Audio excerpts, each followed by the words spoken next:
Nós falamos em reabilitação do centro, e aí pensando um pouco em São Paulo tem 253 cidades cortadas por linhas de trem. E o transporte ferroviário foi algo que morreu em São Paulo e precisa renascer. E tem muita oportunidade para esse renascimento. Tem a oportunidade da recuperação do ramal de Colômbia, do ramal de Panorama, né, da ligação Panorama-Bauru. Tem a possibilidade de se fazer a duplicação de Tirapina para Santos, o contorno ferroviário de Catanduva, o contorno ferroviário de Rio Preto, né, começando em Mirassol, terminando em Cedral. Então, tem muita oportunidade. Inclusive de renascimento do transporte ferroviário de passageiros, que é uma coisa que todo mundo sonha e tem saudade, né? Muita gente chegou a andar de trem aqui no estado de São Paulo e sente falta. Só que isso vai além de uma questão de mero saudosismo. Hoje isso é fundamental para a mobilidade urbana. Porque não adianta colocar 5, 6, 7, 8 pistas na chegada, na última milha, na chegada da região metropolitana de São Paulo. É preciso combater essa questão da mobilidade de outra forma. Cabe em São Paulo os trens intercidades. E a gente precisa ganhar essa cultura. O trem americano Campinas-São Paulo é um trem muito possível, muito viável, tem que ser uma prioridade. E ele vai se tornar mais viável com o movimento que vai acontecer agora. Inclusive já está na pauta do nosso Tribunal de Contas da União, do nosso sempre ministro José Jorge, que é a prorrogação, a renovação do contrato da MRS. Por que essa renovação é importante? Porque ela elimina o conflito ferrovia de passageiros, ferrovia de carga. Nós vamos ter o investimento por uma linha exclusiva de carga. Isso libera a capacidade para as duas linhas de CPTM e diminui, né, reduz a necessidade de investimento para o trem Intercidades Americana Campinas-São Paulo. Mas não é só esse trem o possível. É necessário e é possível também fazer o trem Sorocaba, São Paulo, São José dos Campos. Se a gente pensar Americana, São Paulo, Sorocaba, São José, a gente está falando de uma cruz de ferrovia de passageiros que, no final das contas, contempla uma região de concentração de PIB. Faz muito sentido. Tem demanda para suportar o investimento. Principalmente quando a gente aprende que o que sustenta, e aí é a questão da modelagem, o que sustenta o trem de passageiro não é a tarifa, é o Rio State. Então a gente precisa aprender a aproveitar as oportunidades. No Brasil a gente se acostumou a não aproveitar as oportunidades. Outro dia eu estava falando, puxa, é uma pena que as estações de metrô aqui são estações de metrô. E alguém pode se perguntar, mas as estações de metrô não deveriam ser estações de metrô? Não, não deveriam. A estação de metrô deveria ser um centro de negócios, porque laboratórios pagariam uma fortuna para ter suas instalações na estação. Empresas, faculdades, bancos. A possibilidade de geração de receita nas estações é gigantesca. E já que você vai desapropriar, você vai edificar, para você fazer um edifício maior, com prédio, com estrutura comercial, com escritórios, etc., é questão de oportunidade, é você fazer isso na construção, isso ajuda o financiamento. Isso é gerador de receita.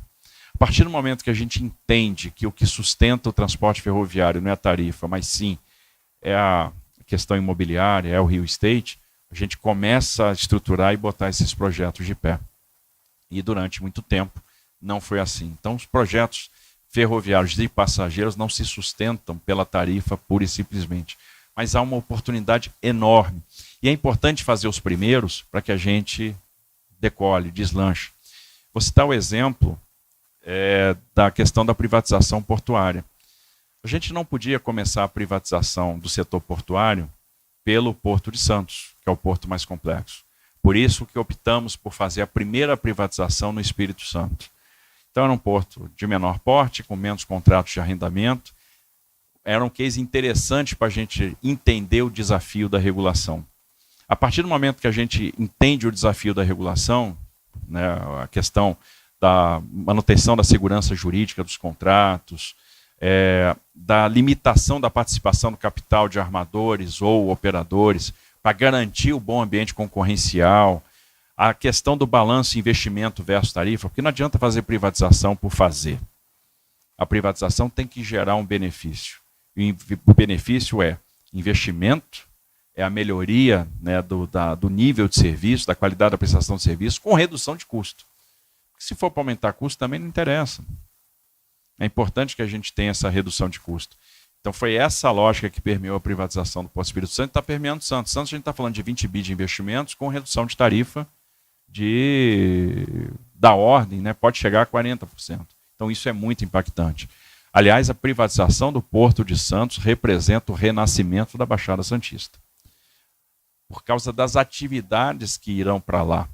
Então observe que a gente está falando de um porto que vai passar a ser hub de contêineres na América Latina, vai abrigar os maiores navios do mundo, os contêineres de 400 metros, a gente está falando do aprofundamento de canal, a gente está falando do turismo, que um porto que hoje tem um berço para turistas vai passar a ter 4, com a revitalização de toda a área de armazéns e a integração com o Centro Histórico de Santos, e de quebra, usando as outorgas, nós vamos fazer o viaduto da Lemoa, a gente vai fazer o túnel do Maciço, que é a ligação Santos-São Vicente, criando uma via expressa a partir da Imigrantes, e o túnel seco, né, a ligação seca Santos-Guarujá, que toda vez que a gente pesquisa, a gente vê que ela é requerida há mais tempo. Né? Eu tinha falado que ela era requerida desde 1972, onde a gente já achou um registro de 1927.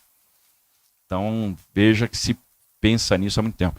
Existe dificuldade técnica para fazer o túnel? Não, a dificuldade sempre foi financeira. Do ponto de vista técnico, não tem mistério nenhum fazer um túnel por baixo do canal. É até relativamente simples. Agora, da onde sai o recurso para zerar o valor presente líquido daquela ligação seca? Da privatização de Santos. Então, uma parcela do pagamento de outorga, e Santos é uma caixa registradora e vai despertar um interesse mundial, vai ser usada para fazer essa travessia seca. Então, isso vai remontar, assim, é a grande novidade da Baixada Santista em décadas, porque você está resolvendo problemas de mobilidade, você está transformando Santos num grande hub de comércio exterior, né? Você está trazendo o turismo. Aí é óbvio, se a gente está trazendo tudo isso, eu tenho que pensar na saúde, eu tenho que pensar no efetivo policial, porque o efetivo policial é reforçado naqueles momentos de veraneio e depois o efetivo vai embora. Então, a questão da segurança na Baixada Santista é uma questão primordial. A gente tem que pensar em habitação, porque tem muita palafita, tem muita ocupação irregular, tem muito espaço para habitação de interesse social. A gente tem que pensar no saneamento. Então, observe que as políticas públicas, elas têm que estar sempre casadas. Né? Então, isso é uma questão fundamental.